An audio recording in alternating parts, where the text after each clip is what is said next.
We're going to begin this hour with the latest breaking developments in the wildfire emergency in British Columbia. Several evacuation orders in the Kelowna area have now been downgraded to alerts. And we're getting our first real sense of the destruction in the province's interior. In West Kelowna, dozens of structures have been destroyed, nearly all of them homes. That number will likely rise as the search moves further into harder-hit areas.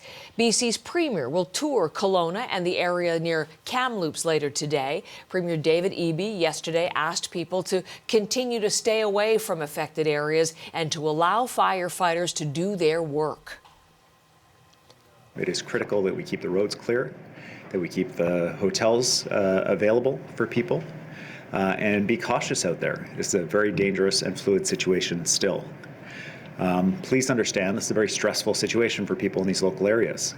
The last thing they need is disaster tourists coming and interfering with rescue efforts.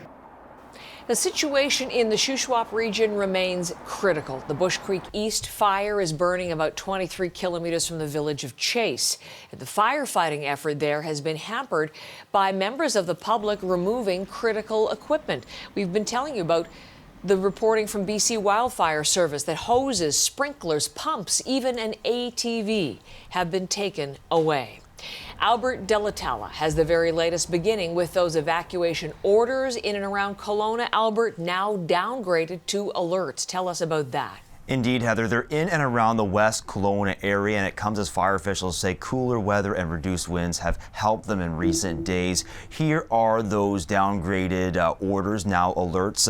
They include parts of the West Bank First Nation as well as Lake Country. In West Kelowna, they include part of Horizon Drive and Smith Creek. This comes as BC Premier David Eby, he and his and two ministers plan to travel to areas worst hit by wildfires today.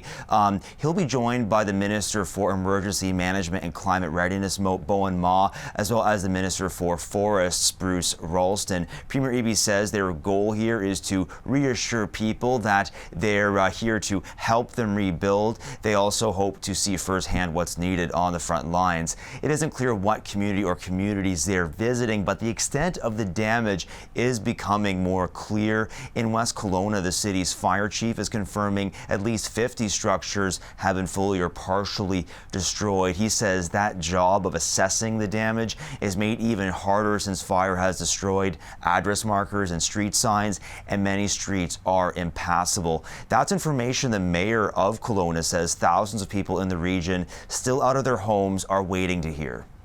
This is going to be tough information for all of our residents. It's, the anticipations to wait and see whether you have a home to go home to, or if you don't have a home to go to is it's caused a lot of anxiety for a lot of individuals. The community, as an indication, has really rallied upon all those who have been evacuated and helped those individuals.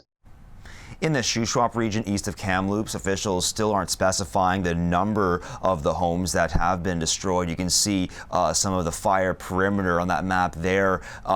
That's the Bush Creek East fire. It's reduced some areas to ashes. It's now tracked at more than 410 square kilometers in size.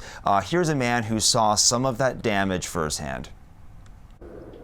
It was absolutely dreadful. We did a tour through Scotch Creek and saw the burned out buildings, the fire hall, the library, homes and businesses. We have heard about some people who stayed behind despite the evacuation order for that area. Officials say don't do that. That puts not only themselves at risk, but also others as well. And speaking of at risk, we're hearing from BC wildfire officials who are still having to warn people, Albert, about the dangers of starting campfires and fires at this time. Yeah, Heather, and there is a fire ban in effect for the southern part of the province. The BC Conservation Officer Service, they say people are still starting those campfires. They say that's led them to issue some pretty big tickets over the weekend. They issued 7 in total, $1,150 each, and those are for campfires that were started in the Kootenay and South Coast regions. And RCMP are also reminding people no drones are to be used around wildfires Kelowna RCMP say they're still getting reports of unauthorized drone use around active fires and evacuated areas. That can ground firefighting aircraft. It can also put crews at risk. It can also mean criminal charges and the seizure of that drone. And lastly, theft continues to be an issue, they say, especially in the Shuswap area. Gear has gone missing that was left where it was for a reason. So RCMP say it's stepping up enforcement, and the Premier also expressing some disappointment at those developments. Heather.